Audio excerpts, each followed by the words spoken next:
কক্সবাজারের ঈদগাঁওয়ে নানা আয়োজনের মধ্য দিয়ে ৩ দিনব্যাপী মুক্তিযুদ্ধের বিজয় মেলা শুরু হয়েছে। দুপুরে ঈদগাঁও আদর্শ উচ্চ বিদ্যালয় মাঠে মেলার উদ্বোধন করেন উপজেলা নির্বাহী কর্মকর্তা মীর কামরুজ্জামান কবির। আয়োজকরা জানিয়েছেন, মেলায় প্রতিদিন মুক্তিযুদ্ধ ভিত্তিক আলোচনা সহ নানা অনুষ্ঠানমালা রয়েছে।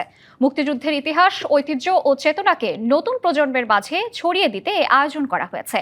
এর মাধ্যমে নতুন প্রজন্ম মুক্তিযুদ্ধের সঠিক ইতিহাস সম্পর্কে জানতে পারবেন।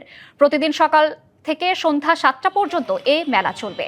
মেলা উপলক্ষে দোলনা, কসমেটিক্স, কাপড়ের দোকান, বাচ্চাদের খেলনা, মাটির তৈরি বিভিন্ন প্রয়োজনীয় জিনিসপত্র সহ অর্ধশতাধিক স্টল রয়েছে। দর্শনার্থীদের নিরাপত্তায় আইন শৃঙ্খলা বাহিনী বিশেষ টিম নিয়োজিত রয়েছে। বিজয় দিবসের সাথে সঙ্গতি রেখে আমরা 3 দিনব্যাপী মেলার আয়োজন করেছি। এটা চলবে 15, 16 এবং 17, এই 3 দিনব্যাপী চলবে।